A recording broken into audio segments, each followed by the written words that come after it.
Hello guys, welcome back to this channel. In today's tutorial, I'm going to show you how you can create watermark on CapCut PC. Okay, let's get into it guys. Here I have opened my CapCut PC application, and as you can see, I have created a project on my CapCut PC, and I'm going to add watermark to this video.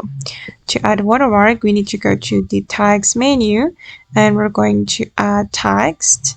And for instance, I'm just going to type in watermark like this, and you can change the font of your watermark.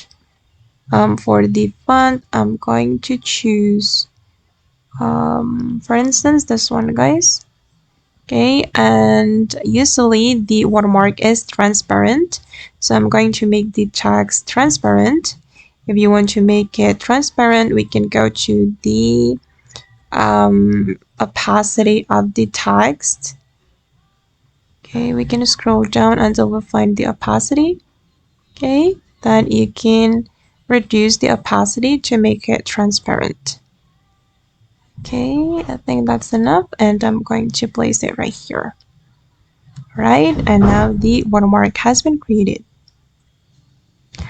Okay guys, and that's all the way to create watermark on CapCut PC. I hope this tutorial will be useful for you. Thank you so much for watching, and bye.